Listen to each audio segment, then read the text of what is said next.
Student, आज हम लोग पढ़ेंगे फर्स्ट चैप्टर रियल नंबर के बारे में, एक्सरसाइज 1.1। अब हम लोग एक्सरसाइज वाइज ही करेंगे, बहुत लॉन्ग टाइम हो गया वीडियो अपलोड किए हुए। तो आज से हम पढ़ाएंगे और डेली एक वीडियो आपको मिलेगा और इसका रिस्पांस मुझे मिलना चाहिए कि आप लोग पढ़ भी रहे हो कि नहीं पढ़ रहे हो। जैसा कि आप जानते हैं कि इसका कोई कुछ नहीं, अलग से कोई चार्ज या इस तरह की कोई बातें नहीं हैं।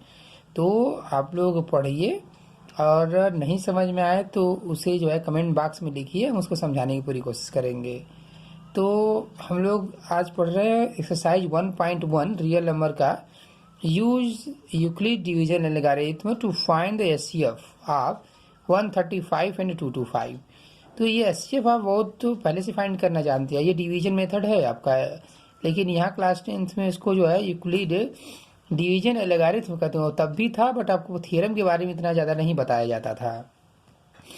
पहले तो फर्स्ट आप ऐसे ही करेंगे कि पहले इसका एचसीएफ फाइंड करेंगे, जो छोटे क्लास में आप करते थे। तो आप फाइंड करेंगे, फिर उसके बाद यूक्लिड डिवीजन एल्गोरिथम आपको सिखा रहे हैं, सेम वही चीज़ है आपके पास वो।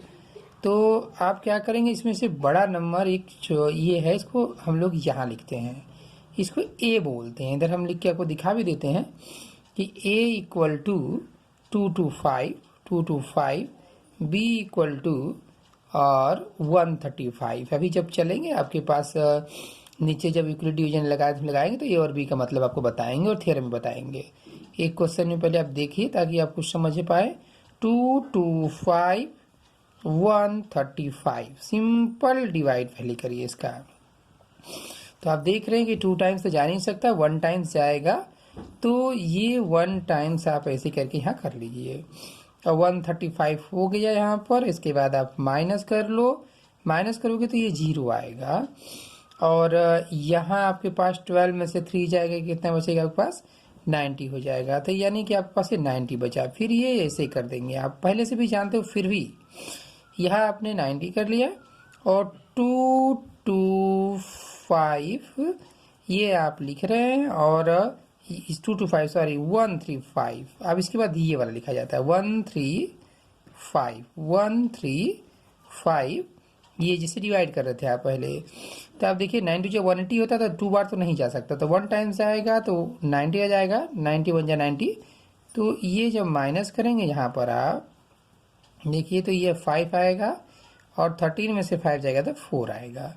फिर आप इसको ऐसे कर दीजिए और ये वाला लाइए, जस्ट पहले वाला डिवाइजर 92 जाए, एकदम बिल्कुल एक कट गया आपके पास। तो ये आप माइनस करेंगे तो आ गया क्या 0 तो ये जो आपके पास देख रहे हैं आप, ये एचसीएफ है।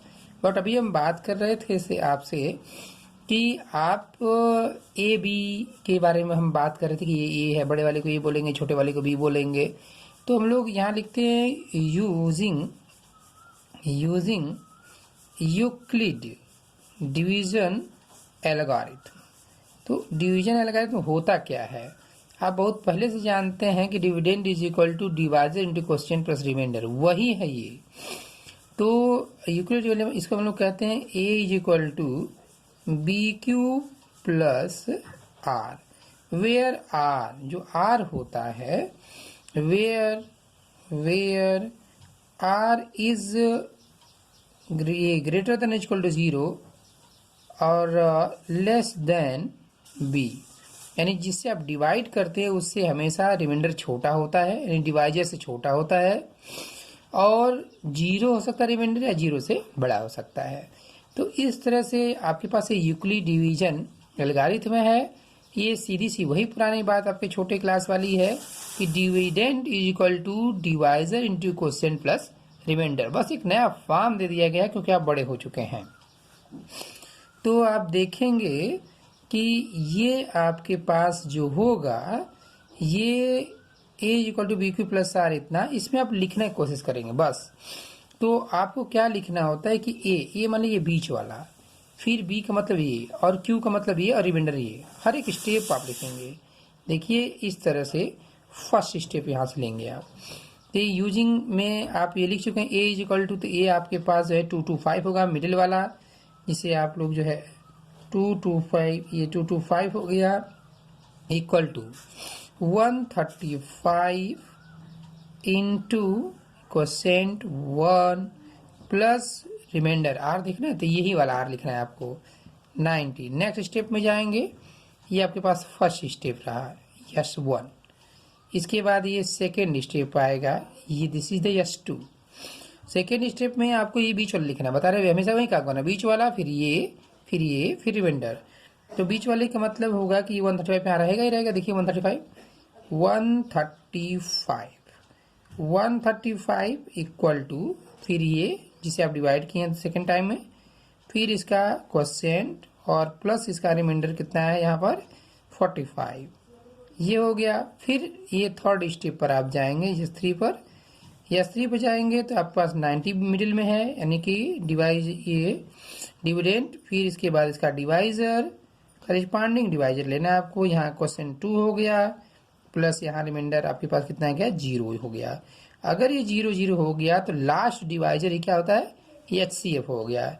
देयरफॉर HCF इज कितना, HCF इसका मतलब HCF ऑफ 225 एंड 135 इज 45, और यही आपका आंसर हो गया। तो ये आपका आंसर है। ये हुआ आपके पास first part solution, question number 1 का फर्स्ट पार्ट, ये आप देख रहे हैं। देखिए इसके बाद आपके पास जो है इसका सेकेंड पार्ट भी आपको हम दिखा देते हैं, या आप ये सेकेंड पार्ट जैसे आप देख रहे थे कि फाइंड द HCF ऑफ 196 है ना। ये सेकेंड पार्ट आपका है क्वेश्चन नंबर 1 का सेकेंड पार्ट। 196 एंड 3822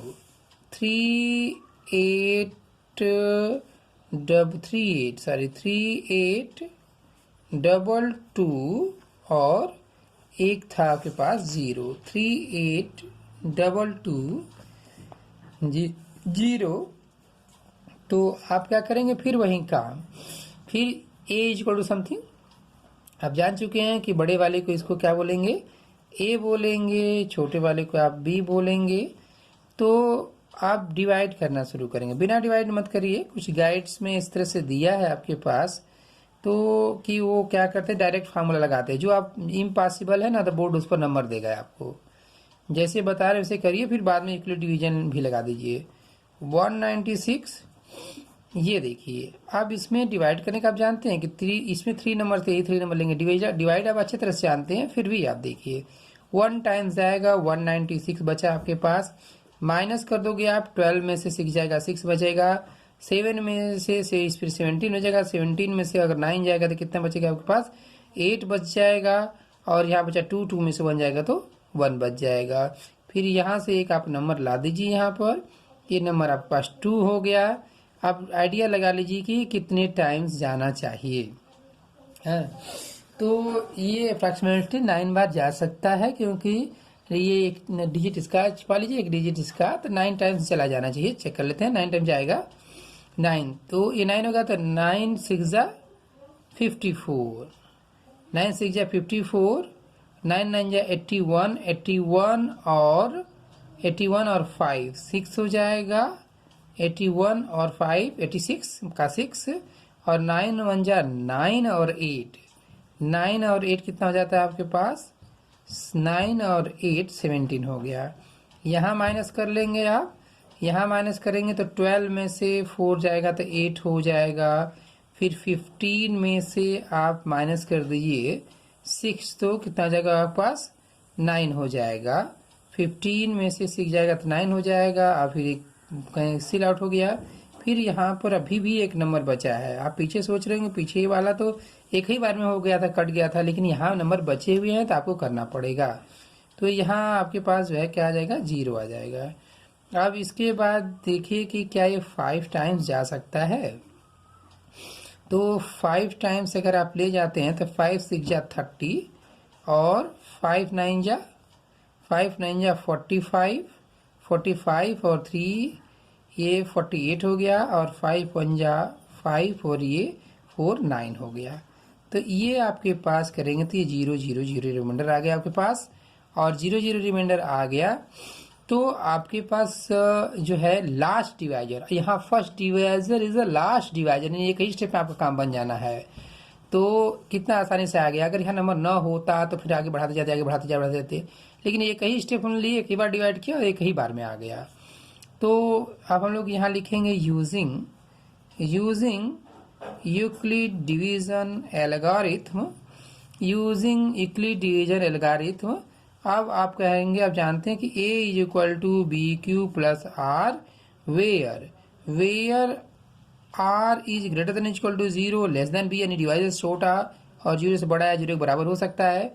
हमें एक ही स्टेप लेना है, S1 बस आपके पास है, जैसे हम वहाँ S1 आपको बता दें फर्स्ट स्टेप, एक ही स्टेप भी आपके पास है, बीच वाला पहले। तो 3822 यानी इसको a बोलते हैं, 220 और इक्वल टू, हमेशा ग्रेटर वाले को ही ये लिया जाता है, इस पर ध्यान रखें। तो 38220 और इसके बाद ये बगल वाला लिखा जाता है लेफ्ट हैंड वाला 196 से कहते हैं हम लोग divisor into quotient 195 plus remainder आपके पास बच गया 0। तो लास्ट डिवाइजर ही HCF होता है। Therefore HCF of 196 and 38220 is कितना हो गया आपका 196, ये हुआ आपके पास।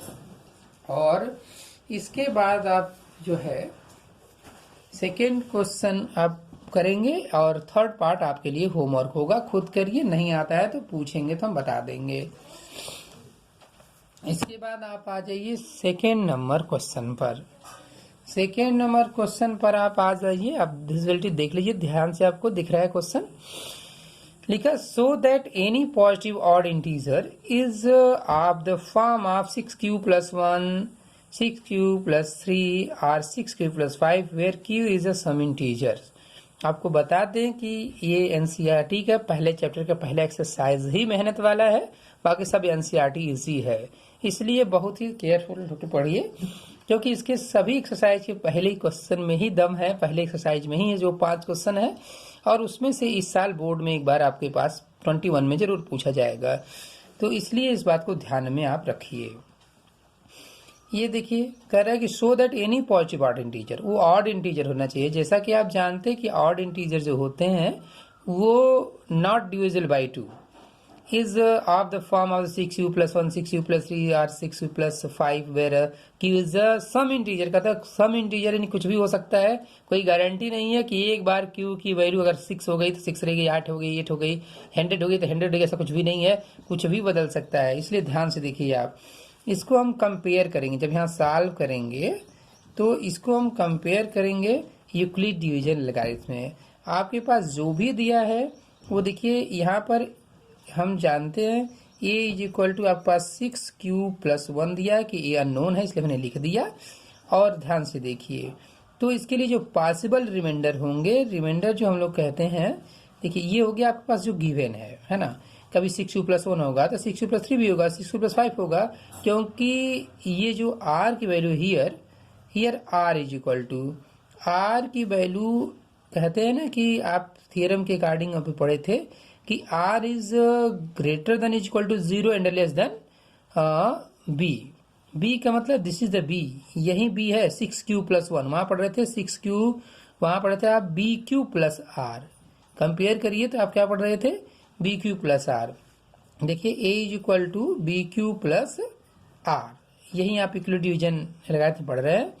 तो ये है b के इक्वल टू यहाँ पर क्या है 6 है, तो अगर b इज इक्वल टू 6 हो गया, देखिए b इज इक्वल टू कितना हो गया आपके पास 6 हो गया, तो 6 से छोटा होना चाहिए r की वैल्यू, तो r की वैल्यू 0 भी हो सकती है, क्योंकि 0 के इक्वल टू बोल रहा था थ्योरम में 0 1 2 3 4 और 5 तक जाएगा। इसका मतलब कि अगर इतने रिमाइंडर हैं तो इतने नंबर भी पॉसिबल होंगे आपके पास। तो अगर इतने नंबर पॉसिबल होंगे, देखिए देयरफॉर जो है नंबर्स आर जो पॉजिटिव इंटीजर्स हैं, therefore some positive integers on the given form तो गिवन फॉर्म का मतलब 6 प्लस 1 6 प्लस 2 6 तो इसे रिमाइंडर हर बार जोड़िए। देखिए आपके पास क्या होगा 6q plus 0 6q plus 1 6q plus 2 6q plus 3 6q plus 4 and 6q plus 5। इतने फॉर्म हो सकते हैं क्योंकि रिमाइंडर इतने ही हैं। तो फिर आपको इवन और ऑड करना है। देखिए 6 is the even, 6 even number है। 6 अगर इवन नंबर है तो उसके साथ किसी भी इंटीजर का मल्टीप्लाई करेंगे तो इवन नंबर का ये रूल होता है। और अगर इवन नंबर में इवन नंबर ऐड करेंगे तो वो भी इवन हो जाता है। इसलिए आपको हम लिख देते हैं कि जो है प्रोडक्ट ऑफ ये लाइन लिखना भी जरूरी है। Product of even and N integer कोई भी इंटीजर हो सकता है, इंटीजर इज इवन, ये ऑलवेज इवन होता है। आप मल्टीप्लाई करके देख सकते हैं। आप 6 में 2 करिए, चाहे 6 में 3 करिए, चाहे 6 में 4 करिए, सबके सब इवन नंबर आएंगे। चाहे जिसको मल्टीप्लाई करके देखिए, कोई इंटीजर करके देख लीजिए। इस अकॉर्डिंग 6q इवन हो गया क्योंकि 0 से कोई फर्क नहीं पड़ने वाला। Product of the two number इसमें एंड ये इवन हो गया। And sum of two even numbers is even होता है। तो इसके अकॉर्डिंग 6q अगर इवन है तो ये भी इवन हो गया, यानी आपके पास ये इवन हो गया और इवन ऐड करेंगे इवन आएगा, ये भी इवन हो गया और ये भी इवन हो गया। अब आती इवन पूछ रहा है कि ऑड पूछ रहा है।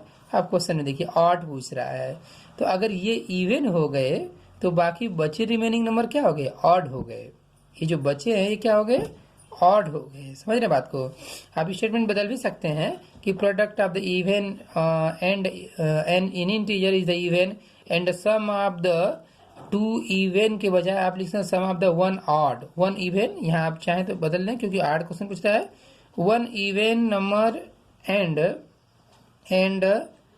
N odd number is odd number is odd, क्योंकि ऑड के बारे में पूछ रहा है। वहाँ बोर्ड एग्जाम में आपको इवन भी कर सकता है वहाँ पर। तो ऑड की बात हो रही है तो आप समझ चुके हैं कि 6 प्लस 1 ऑड होगा। इवन में ऑड ऐड करेंगे तो ऑड, क्योंकि ये बता चुके हैं कि इवन में कोई भी इंटीजर मल्टीप्लाई करेंगे तो इवन आएगा। इसके अकॉर्डिंग आपके पास 6q प्लस 1 और 6q प्लस 3 और 6q प्लस 5 और इन ऑड फॉर्म। ये आपके पास आंसर हो गया। आपसे वो कह रहा है कि शो करिए, तो ये आपके पास हेंस वेरीफाइड, ये वेरीफाई हो गया। तो इस तरह से जो है ये क्वेश्चन नंबर 2 है। आपको एक बार फिर से हम समझा देते हैं। कह रहा था so that the any positive odd integer in the form of the 6q plus 1 और 6q प्लस 3 और 6 प्लस 5 की वजह सम इंटीजर। तो हमने क्या किया कि ये हमें नंबर दिया था, उसको किसी एक नंबर के इक्वल टू हमने लेट कर लिया। Let A equal to 6q plus 1 हो गया। तो हम जानते थे कि q के साथ जो मल्टीप्लाई होता है वो b होता है। b आपके पास जो है 6 यहाँ पर है और रिमाइंडर जो है 6 से छोटे वाले नंबर ही होते हैं और 0 से स्टार्ट होते हैं। 0 1 2 3 4 5 हो गया। इस तरह से हमने जो है 6q में एक बार मैंने 0 ऐड किया, 6q में 1 2 3 सारे रिमाइंडर ऐड किए, एक नंबर मिल गया हमारे पास कुछ इंटीजर। हम जानते थे कि 6 इवन नंबर था, इसलिए इसमें किसी इंटीजर का अगर मल्टीप्लाई करेंगे तो इवन हो जाएगा। इस अकॉर्डिंग हमें 8 चाहिए, तो हम 8 पर ध्यान दें। तो 6q इवन है तो उसमें 8 ऐड करेंगे तो 8 होगा, क्योंकि इवन एंड 8 का सम ऑड ही होता है। इस according 6q plus 1 6q plus 3 और 6 प्लस 5 क्या हो गया, ऑड नंबर्स हो गए। ये है आपके पास सेकेंड क्वेश्चन। अब हम थर्ड क्वेश्चन की बात करेंगे। थर्ड क्वेश्चन की बात करेंगे हम। अब जो है ये आपके पास जो है an army continent of the 616 members is to the march behind and the army band of the 32 members in the parade. Two groups of the march in the same numbers column. What is the maximum number of the column which is the can march? कहता है कि वो क्या होता है ना कि जो है आर्मी 616 है, यानी बड़ा नंबर आपके पास 616 है और छोटा नंबर आपके पास बी होता है 32 है। तो वो क्या कह रहा था कि आपको करना क्या, कितने नंबर आप रो या नंबर आप कॉलम बनेंगे अगर पीछे बैंड वाले लग जाएं। यानी श्योर हो गया कि बैंड वाले कॉमन है, ये श्योर हो गया कि जितने बैंड पार्टी वाले हैं वो कॉमन में है। तो यानी हायर कॉमन फैक्टर फाइंड कर दीजिए दोनों का, आपके पास आंसर आ जाएगा। Important question, we find HCF of क्या 616 एंड 32, 616 एंड 32। तो इनका HCF फाइंड करना आपको हम बता चुके हैं। फिर भी देखिए 616, देखिए इसे 32 से डिवाइड कर देंगे आप, तो ये आप देख रहे हैं कि 2 टाइम्स तो नहीं जाएगा क्योंकि 64 हो जाएगा, तो इसको आपको 1 टाइम्स ही लेके जाना पड़ेगा। एक बार ध्यान से देख लीजिए, 1 टाइम्स आ रहा है, 32 आया, और फिर इसके बाद माइनस करिए कितना आएगा, 11 में से जाएगा तो 9 आ गया, और फिर 5 में से 3 जाएगा तो 2 आ जाएगा, और ये इसके बाद आप ये 6 यहाँ से नोट कर लीजिए। अब देखिए कितनी बार जा रहा है, तो ये आप ध्यान से देखिए, क्या यह 8 टाइम्स जा सकता है। अब हम लोग चेक कर लेंगे, एक डिजिट इसका छोड़ लेंगे, एक डिजिट इसका छोड़ देंगे, तो 3 9 जा 20, तो 9 टाइम्स अगर जाने वाला हो तो हम लोग चेक कर सकते हैं इसमें। 32 इंटू 9, देखिए ये 9 2 जा 18, 1 बचा, 9 3 जा 27, 1 28, तो ये 9 टाइम्स से चला जा रहा है, तो हम लोग 9 टाइम्स इसको ले जाएंगे। ले गए 9 टाइम्स, और कितना रहा अभी 8, 9 2 जा 18, और 9 3 जा 27, 27 1 28, माइनस करिए, ये आपके पास 8 आ गया। ऐसे कर दिए 32 ला दीजिए आप, 32 ला दो, तो फिर इसके बाद क्या हो जाएगा आपके पास 8 4 जा 32, 8 4 जा 32 आ गया। अभी क्या हो गया आपके पास 0 0 रिमाइंडर आ गया, क्या आ गया 0 0 रिमाइंडर आ गया। अगर 0 0 रिमाइंडर आ गया तो हम लोग यूक्लिड डिवीजन से दिखाएंगे, क्योंकि आप क्लास 10th में पढ़ते हो, ये तो बच्चे भी छोटे वाले कर लेते हैं जो इस पेज पर आप देख रहे हैं। देखिए अब वही स्टेप जो आपको हमने पढ़ाया था कि आप जो है बीच वाला पहले लिखेंगे, यूजिंग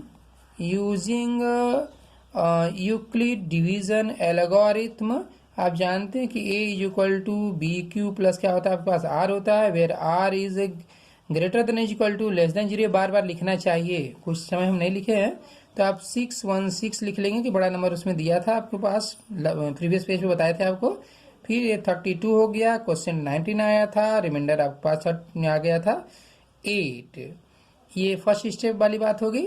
सेकेंड स्टेप वाली बात आपके पास, सेकेंड बार जो डिवाइड किए थे आप 32 और 8 इंटू 4 प्लस रिमाइंडर 0 आ गया। मैंने बताया कि लास्ट डिवाइजर क्या होता है, HCF होता है।